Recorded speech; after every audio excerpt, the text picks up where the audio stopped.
In fact, one coordinator of one of the aspirants' campaign recently introduced a new argument. They said that delegates should not vote for me because my wife is not a true Ghanaian. I mean, I've never heard this argument before.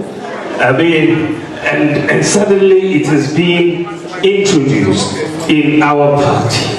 We are a very diverse party, covering all religions and all tribes. And it is important that we have unity. If you want to contest with me, come with your vision, come with your vision, come with your ideas, come with your integrity, come with your track record. And that is what we are going to run this campaign on ideas and not on where you come from.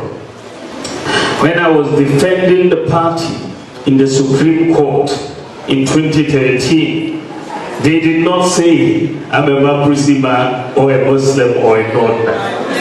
When I was giving lectures and campaigning for the party to come into office in 2016, they did not say I was a Mahamudu man, a non-man or a Muslim. When my campaign in the North made the difference in our winning the 2020 election, they did not say I'm a Mahamudu man, a non-man or a Muslim. When Samira was campaigning the length and breadth of Ghana for this party, they did not say she was not a true Ghanaian. So what has changed now?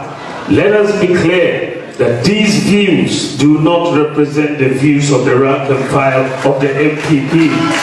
They don't represent the views. The MPP will always triumph over tribal and religious bigots. What we need is unity to go forward and win 2028. Without unity, we cannot win. Let us remember how the divisions cost us the election in 1979. We cannot let that happen again. I have absolute confidence, ladies and gentlemen, that if we work hard, stay united, we will win 2028. But we need to put our house in order. And I believe we are going to put our house in order. As we prepare to go into the primaries, I am very, very concerned and troubled that some of our presidential aspirants have embarked on a religious and tribal bigotry and propaganda against me in a desperate attempt to win votes.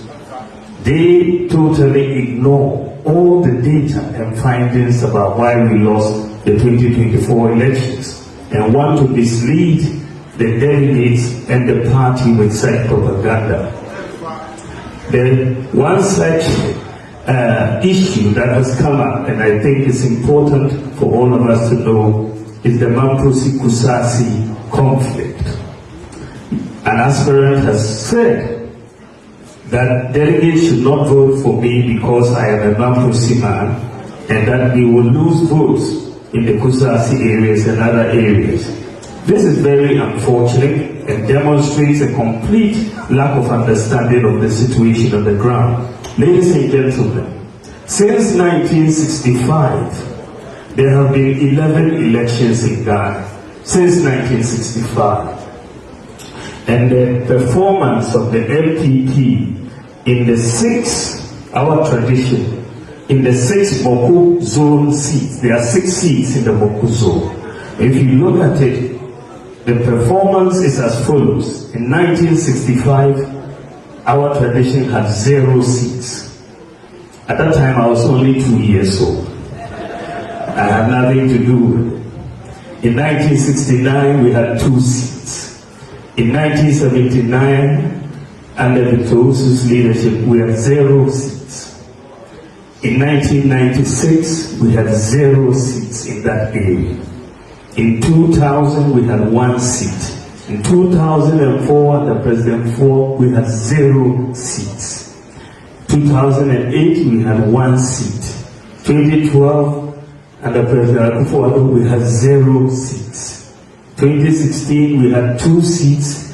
2020 we had 1 seat, and 2024 we went back to 0 seats. What all the data is saying is that out of the 6 seats in the MPP, out of the 6 seats, the 11 elections, MPP has 0 in 6 of the 11 elections.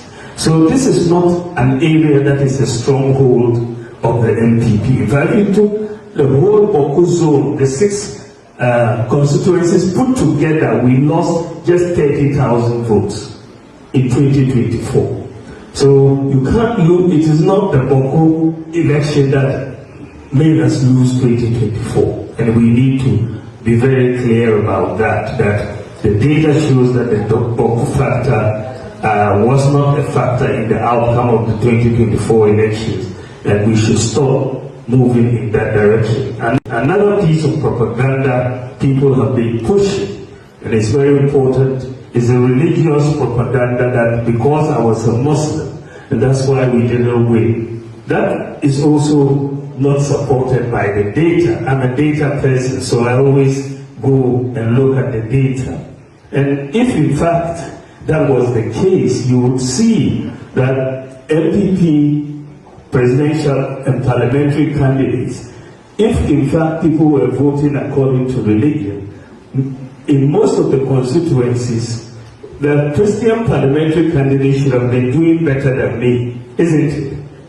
But that was not really the case. In most of our strongholds, I was doing better in many constituencies than our parliamentary candidates. If you see in places like Cheremeh East, in Ashanti Akim Central, Ashanti Akim North, Akimanwa Bija, Kwai, Kwada, Soma, Pom, Manshia North, Manshia South, Mansun Edubia, Mansun Kwantan, Shayasun Sutra, Kwanambe Koso, Boasi East, Boasi West, Ofensu South, and then Cheremeh Place. This is just Ashanti. I did better than all the Christian parliamentary candidates in all of these constituencies. So it doesn't show. My favorite example is Asen South. Asen South, my good friend Reverend Tim Fojo was a candidate. He's a reverend, but I beat him in his constituency. So that cannot be the case. That it was because of, and the MPP is not that way inclined. We are not religiously or tribally bigoted. And that is why when I stood for the primaries in 2023, the superdelegates, we were 10 of us. I was the only Muslim. The rest were Christians. But MPP voted for me 61% to represent the party. So this is dangerous. This path that some of the aspirants are moving on really represents an existential threat.